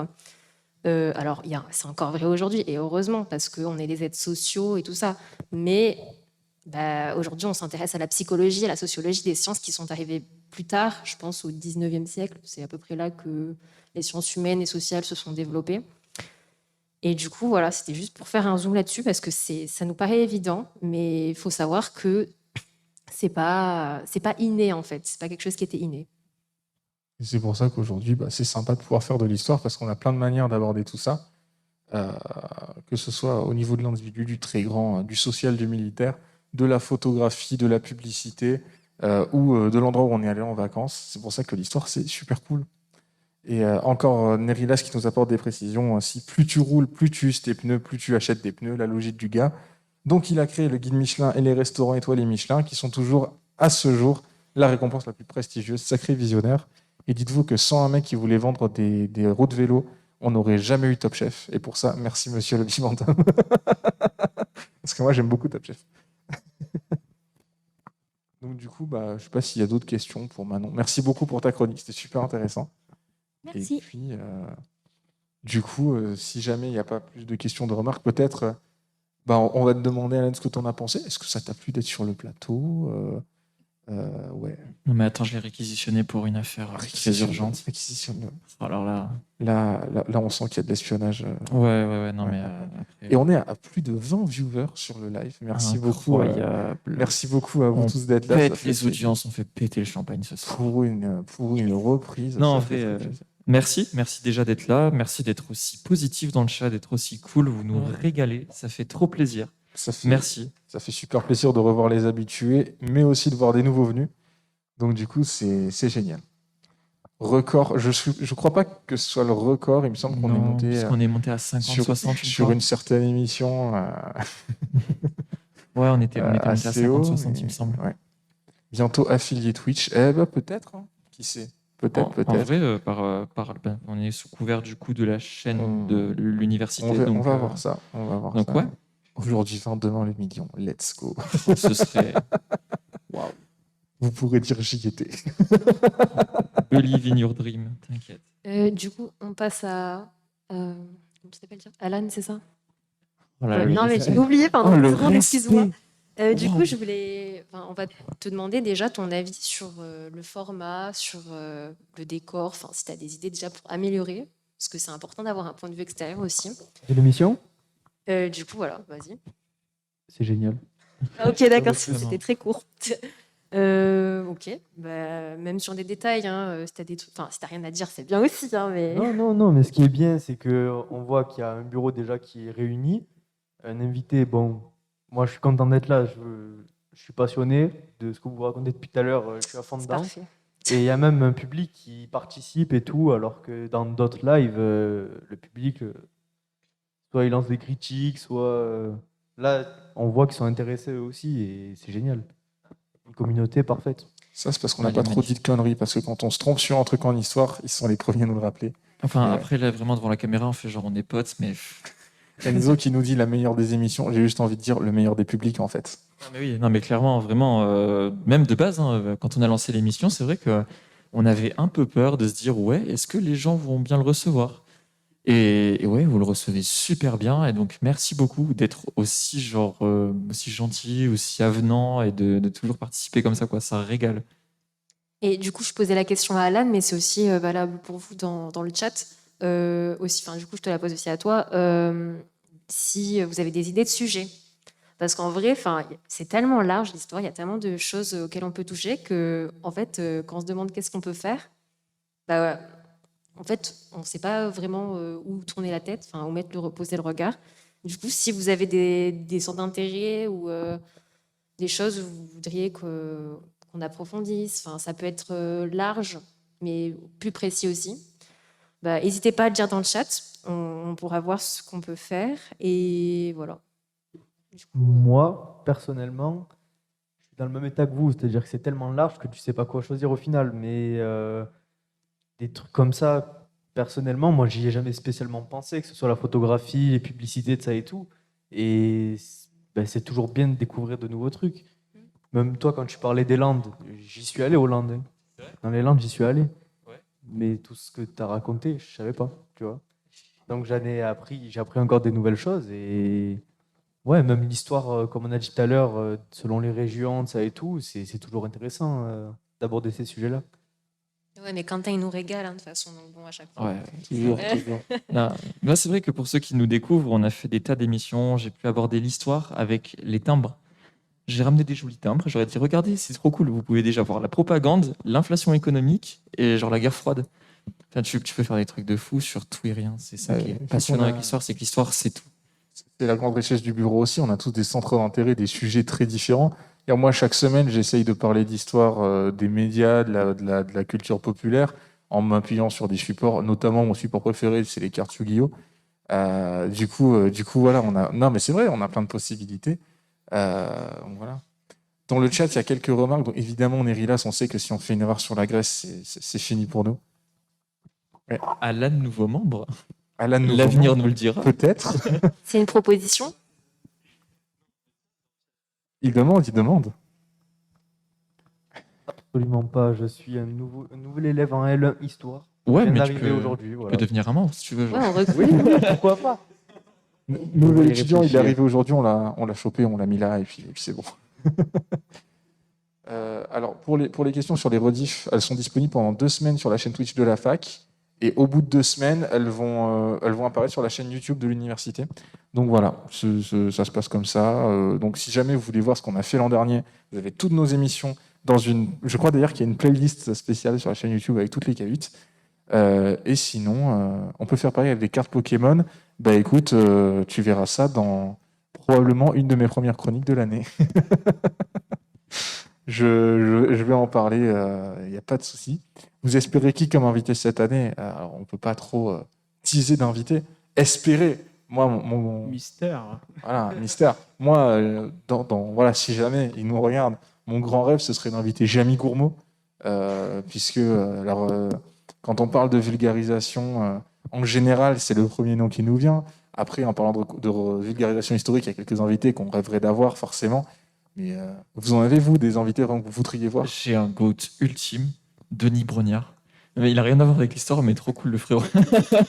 non, En par vrai, contre, histoire de premier- Koh-Lanta. Bam. Non, mais premier degré, par contre, une personne que j'espère inviter. Déjà, tu sais, c'est ce qui nous avait aussi inspiré, ne serait-ce que pour lancer notre émission, c'était Rivenzi Ouais, bien sûr. et Charlie Danger, parce que j'aime énormément son Ah ouais, travail. Charlie, non mais. Charlie, c'est une bombe. non, mais j'adore son travail. En plus, elle est trop belle. Hein. Voilà. Ouais, aussi. Mais après, si tu passes par là, vraiment, viens, t'es génial. Mais voilà. Icarius nous dit Peut-être. Nerilas aussi qui pourrait être chouette à inviter. Bah, moi, j'aime beaucoup de gens, je ne vais pas me faire d'ennemis, mais principalement, dans l'histoire, il y en a beaucoup. Dans la vulgarisation, bah, je mettrai un petit peu en France le premier, Stéphane Bern, on va pas se mentir, on a tous une espérance, peut-être. Un jour. Voilà. Stéphane. C'est négociable, On pense à je toi. pense, mais c'est une personne formidable. Hein. Et après, sur un plan plus personnel, mais qui n'a rien à voir avec l'histoire, Gérard Depardieu. Mais c'est vraiment parce que c'est un acteur que j'aime énormément. Voilà.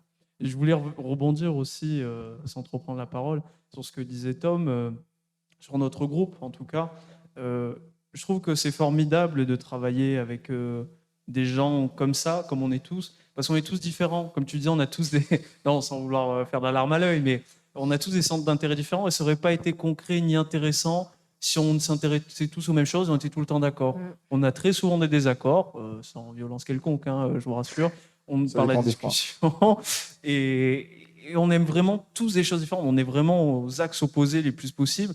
Et c'est vraiment très intéressant parce que je trouve que le produit, le fruit de notre travail, on le voit, le rendement déjà qui est assez intéressant. C'est riche, c'est vraiment très riche. Nos débats sont riches, nos échanges sont riches. Et je pense que ça aurait pas intéressé les gens et ça aurait ennuyé tout le monde d'avoir des choses assez plates, tout le monde et tout le monde d'accord. Enfin voilà. Donc c'est juste pour dire ça. C'était pour souligner ce petit truc. Moi, perso, genre, c'est pas forcément dans la vulgarisation, mais j'adore, et je sais que Axel l'adore aussi, Elisabeth de Fédot. Parce qu'en fait, elle est spécialiste de l'histoire du parfum, et je trouve ça passionnant, parce que moi, j'aime bien parler de tout ce qui est histoire sociale. D'ailleurs, je le crois souvent, parce que j'aime bien la sociologie aussi. On croise aussi les disciplines des sciences humaines et sociales. C'est important, c'est essentiel en fait, même, je dirais même. Et après aussi, Chiappa, donc voilà.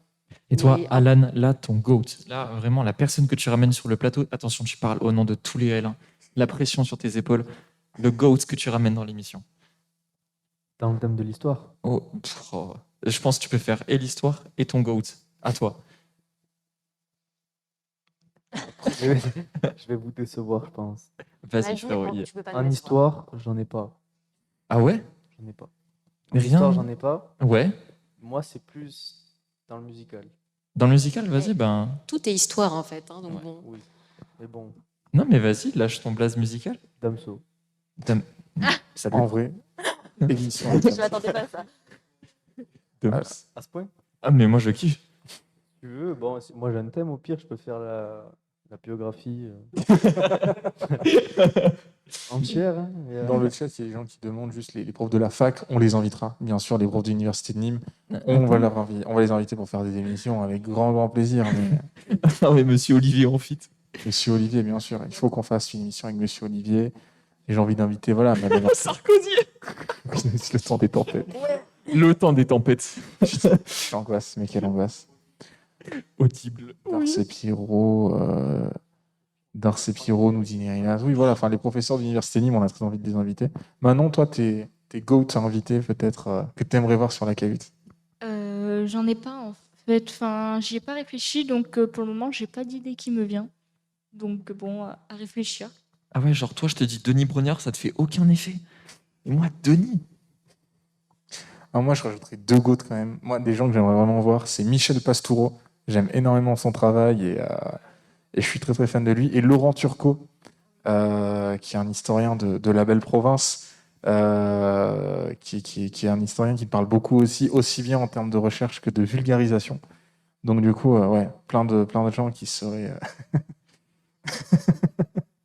qui seraient géniaux à inviter. Donc du coup, voilà, cette année, on va essayer de vous faire Hérodote trop tard. Alors Hérodote, on l'a eu au téléphone l'autre jour, ça me semble compliqué. Alors personne ne cite de Madame Vidal.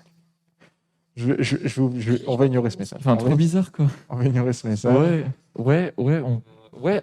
Tiens, il y a. Ouais, j'ai une d'ailleurs, entorse du cheveu, va falloir que j'aille si chez ça le médecin. t'intéresse et que tu veux voir des images de Madame Vidal à l'université de Nîmes, sache qu'elle a rendu visite à l'université jeudi dernier. Donc, si tu aimes bien Madame Vidal, tu peux trouver des photos d'elle à l'université de Nîmes, voilà, en regardant ceux de la semaine dernière. On fera pas de commentaires plus avancés sur sa politique. Marine, est-ce que tu veux tabasser notre invité de questions encore? Tabasse-le. Ouais, mets-lui ce qu'il met. Là, en vrai, j'ai pas de questions. Enfin, par rapport à la pré-rentrée aussi, il faut savoir si ça s'est bien passé, si c'était clair pour toi. Voilà, que ce soit pour notre stand ou en général, enfin, si tu as trouvé toujours des gens pour te diriger, normalement, c'était cool. Alors, je tiens à dire, dès que je suis arrivé, je suis rentré, j'étais perdu. Pour commencer. Ouais, normal. Je pense que tout le monde en première année, voilà. J'ai marché tout droit, je suis arrivé à un stand avec marqué remise des cartes et tout. J'ai pris ma carte et il y avait indiqué qu'il fallait aller en amphi A5. Je me retrouve dans l'amphi, un peu perdu aussi. Et au fur et à mesure, je commence un peu à comprendre comment ça va fonctionner, comment me retrouver, me repérer de ça et tout. Et j'ai pu me faire des amis, clairement. Enfin, moi, je me sens bien avec vous, c'est un plaisir. Toi, je te connaissais déjà d'avant. Et ouais. Mais c'est un plaisir d'être avec vous et je me sens déjà un peu plus, beaucoup plus chez moi. Déjà, je suis moins dépaysé. Au fond, en fait, moi, je suis en L2, mais l'année dernière, enfin, comme pour nous tous, c'était pas une vraie année. Je suis arrivée à la fac, je me suis dit, yes, la vie étudiante, c'est ça? Bah non, en fait, non, c'est pas ça. Mais du coup, enfin, je commence, on va dire, enfin, pour les L2 ou même pour les autres années, les L3, bah oui, parce que vous avez eu 2 années dans la boue, quoi. Mais c'est vrai que nous, du coup, L3, nous avions commencé notre L1 à peu près normalement. Et puis, du coup, pendant le milieu de notre année, on s'est pris le petit chassé Covid, confinement, des cours qui, en plus, le premier Covid, vous avez eu la chance d'avoir quelque chose d'un peu plus organisé, mais nous, en L3, qui avons été en L1 lors du début de la crise, même, du coup, je pense à Tom, hein, qui lui aussi l'a vécu de plein fouet, ça a été très, très compliqué. Donc, honnêtement, ça fait vraiment plaisir de voir que vous êtes mieux encadrés. Parce que ça n'a pas été facile d'arriver à gérer la situation sanitaire pour l'université aussi. Voilà, du coup, ça a été une démarche de progrès, des professeurs qui se sont formés au numérique. Et donc, pour nous, étudiants, ça a été compliqué. Et c'est trop cool de vraiment pouvoir accueillir des étudiants dans des conditions à peu près normales et de pouvoir t'inviter sur ce plateau, quoi. Je suis honoré, c'est très gentil. Ouais, du coup, on va vraiment pouvoir s'épanouir dans notre vie étudiante en même temps. Et enfin, vraiment, je suis ravie de le faire avec vous parce que j'ai pas parlé avec beaucoup de personnes non plus. Mais vous êtes super, voilà. Juste, vous êtes super, voilà. Profitez-en. Là, Petite question dans le chat quand même. Waouh, ce micro marche mieux, c'est fou. Ce micro, il fait mal aux oreilles un peu. Le lieu de Dans le live chat. se situe dans l'université, oui. On est caché, faut nous trouver. Ouais. Non, en vrai, il n'y aura personne dans l'université à 19h30. Oui, on est dans l'université. D'ailleurs, ce plateau, c'est le même plateau que, j'en profite de faire un peu de pub, que le plateau des émissions de pré-rentrée. On a des émissions de pré-rentrée, on en a eu une grande lundi, on en a eu une aujourd'hui, et la dernière qu'on va avoir, ce sera normalement jeudi. Donc voilà, on a des émissions de pré-rentrée avec des présentations des services de l'université, des gens qui sont là pour vous accompagner. Donc oui, effectivement, on est dans l'amphi A3, dans la cour principale de Vauban, amphi A3. Si jamais vous voulez passer, venir voir un peu à quoi ça ressemble, ce qu'on fait, si vous êtes intéressé pour vous investir sur Twitch, vous pourrez passer jeudi, et les émissions, c'est de 11h à peu près 14h, mais on va plutôt dire midi parce qu'on a plus tendance à commencer à midi. Et Axel, il me semble que tu avais des questions. Moi, c'est 2 petites questions, du coup, comme tu viens de débarquer tout fraîchement. Déjà, la première question, est-ce qu'en venant, c'est un peu tôt, mais est-ce qu'en venant ici, tu avais des attentes? Est-ce que tu as de nouvelles attentes maintenant vers l'université ou ton cursus? Il faut savoir qu'avant d'arriver ici, déjà j'étais pressé, parce que j'avais hâte, moi, personnellement. Mais j'avais pas spécialement d'attente. Je savais déjà à peu près à quoi m'attendre. Que ce soit du côté de mon frère ou de ma copine qui sont déjà dans des années supérieures, m'ont déjà fait un débrief, on va dire. Et est-ce que j'ai des... Non, non. J'en ai pas plus que ça non plus, non. Et ouais, Et c'était une du deuxième coup, question. j'avais une deuxième question par rapport à ce cursus que tu vas démarrer. Est-ce que tu as, c'est assez personnel, mais des idées de où tu voudrais aller à peu près, ou est-ce que c'est encore très ombreux pour toi? C'est assez ombreux. D'accord. Mais, Je comprends. mais je- j'aime beaucoup l'histoire, mais encore plus la géographie. Mm. Et pourquoi pas après me rediriger, oui. Me rediriger en géographie pour plus être dans tout ce qui est protection des littoraux ou Ah ouais, joli. Et après, comme ça. ouais, petit message quand même pour toi et pour les nouveaux L1 qui nous regardent, c'est que dans tous les cas, vous êtes nouveau dans l'université, vous savez peut-être pas quelle est votre orientation et c'est pas grave. Si jamais vous vous réorientez, si jamais vous sentez que c'est pas fait pour vous, ce n'est pas grave. Vous n'avez pas perdu votre temps. Humainement parlant, vous aurez grandi. Vous n'avez pas perdu cette année dans tous les cas. Donc faites quelque chose qui vous ressemble et je pense que vous vivrez vraiment au maximum votre vie universitaire. Et dans tous les cas, en histoire, tu es embarqué pour 3 ans. Ça te laisse du temps pour réfléchir. Et puis les rencontres que tu vas faire, les choses qui vont tomber dessus, les sujets que tu vas travailler vont peut-être t'inspirer et te donner des voies à explorer. Donc c'est ça l'université aussi, je pense. Je sais pas si vous êtes d'accord. Pendant 3 ans, en plus, pour les premières années qui viennent d'arriver, c'est aussi, on découvre une quantité astronomique de façons d'aborder l'histoire, de métiers autour de l'histoire, du patrimoine, des archives, ce genre de choses. Clairement, moi je parle en tant que... Maintenant je suis étudiant en master, mais je pense que je peux parler au nom de tout le monde, même ceux qui ont fait qu'une année à la fac. On a une vision de l'histoire en perpétuelle évolution, quand on est, surtout à Nîmes, où on a une formation qui est très très complète et très diversifiée. On a une vision de l'histoire particulière, des nouveaux métiers qu'on découvre tout le temps, des nouvelles manières d'aborder l'histoire. Et honnêtement, si on m'avait dit il y a 5 ans, avant que je rentre à la fac, que j'allais me retrouver à faire ça aujourd'hui, j'y aurais jamais cru, quoi. Il y a vraiment tout un univers à découvrir qui fait que je pense qu'on est une filière excessivement riche. Ouais, mais pareil, personnellement, en sortant du baccalauréat, j'étais complètement perdu. Je me suis pas inscrit sur Parcoursup, j'ai laissé les choses se faire, j'ai voulu prendre une année de césure parce que j'étais perdu, je savais pas, on m'avait toujours imbriqué dans un truc où je devais suivre un parcours, mais j'avais jamais réfléchi au mien. Et du coup, je suis arrivé, j'ai eu mon bac et je me suis dit, yes, qu'est-ce que je veux faire? Et j'ai pris une année, j'ai fait un service civique dans l'enseignement. J'adore parler, j'adore voir les gens et leur dire, hey, tiens, apprends ça, c'est cool, et les faire kiffer et même les suivre personnellement dedans. Et du coup, j'ai tapé une licence juste après, mais c'est pas inné de savoir ce qu'on veut faire. Donc, ouais, petit message à vous qui nous regardez et à tout le monde. Juste découvrez-vous et puis vous verrez bien. Faites quelque chose qui vous ressemble et peu importe le temps que ça vous prendra, quoi. Yes. Merci. Ouais, moi, du coup, Alan, j'ai une question pour toi, moi. C'est que, voilà, nickel, t'es arrivé à la fac de Nîmes. Qu'est-ce que ça te fait?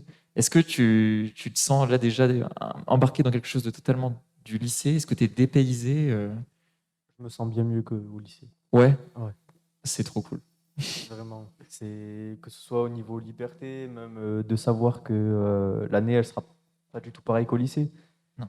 Genre, au lycée, personnellement, j'ai pas choisi d'être dans ce que j'étais au lycée. Et là, je sais que je suis dans ce que je veux être et que ça va m'intéresser tout au long de l'année. Et du coup, là, je me sens beaucoup mieux. De savoir que je vais me réveiller, que je vais avoir une journée où on va parler de quelque chose qui va me passionner, j'adore. Là, je suis heureux. Et du coup, vu que tu parles de passion, tant mieux pour toi que tu sois passionné parce que ça veut dire déjà que tu es sur la bonne voie.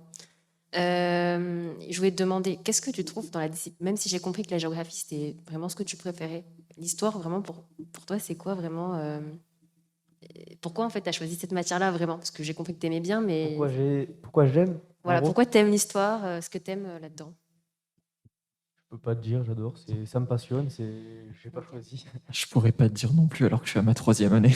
Je peux pas te dire, ça intéresse de savoir ce qui s'est passé avant que moi je sois dans ce monde. Tout ce qui s'est passé avant, qui grâce à ces choses ou à cause de ces choses se sont passées ci, ça. C'est toujours intéressant de savoir. Bah, après, en vrai, l'histoire, comme on dit, c'est touche à tout. Parce qu'en fait, certes, on va pas avoir l'approche scientifique des autres matières, c'est pour ça qu'elles existent, les autres disciplines.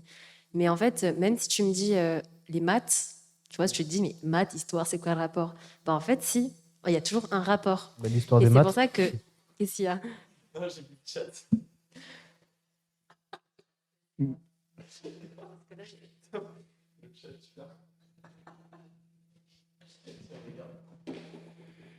Alors.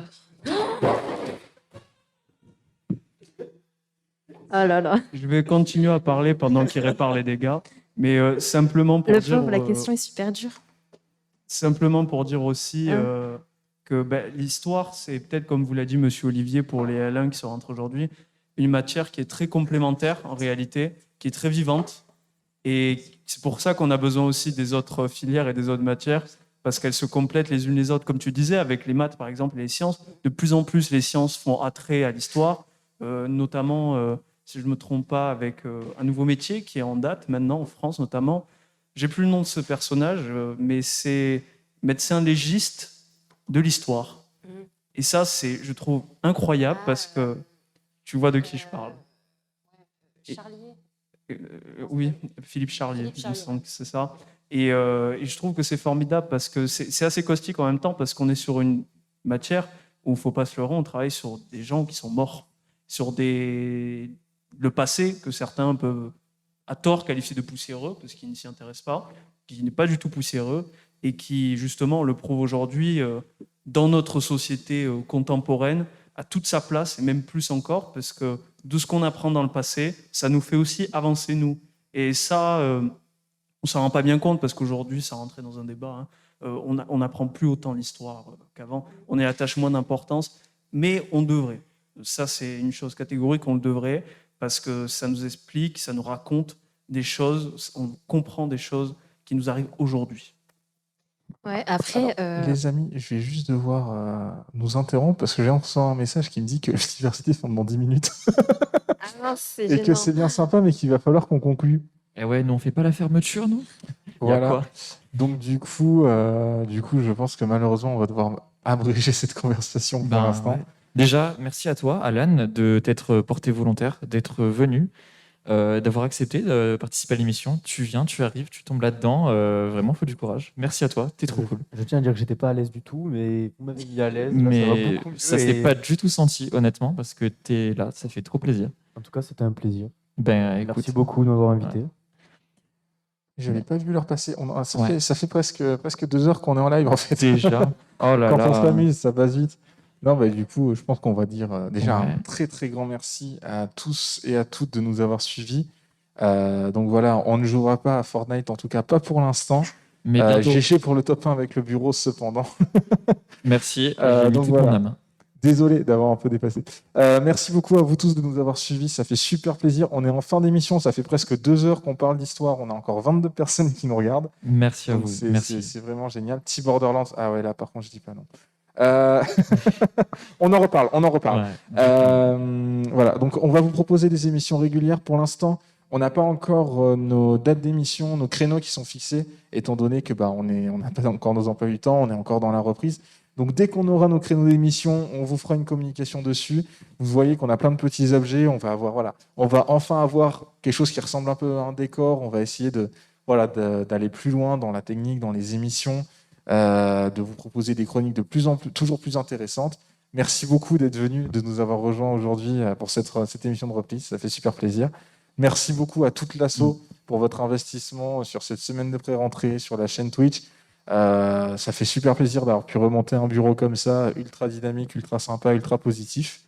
Et puis voilà. Et puis on a le président qu'on mérite. Oh, c'est beau. Merci beaucoup. Allez. Du coup, on va dire le mot de la fin. Chaque personne, un mot pour terminer l'émission. Tortue. Attends. Réussite. Orchidoclaste. Moi, j'ai hâte de la prochaine. C'est pas un mot, mais j'ai hâte de la prochaine. Voilà. Bah, pareil. Et moi, je dirais, pensez à vous hydrater et croyez en l'âme des cartes. À bientôt tout le monde. Passez une excellente soirée et on se revoit très bientôt dans la cour ou sur la chaîne Twitch de l'Université de Nîmes. Au revoir.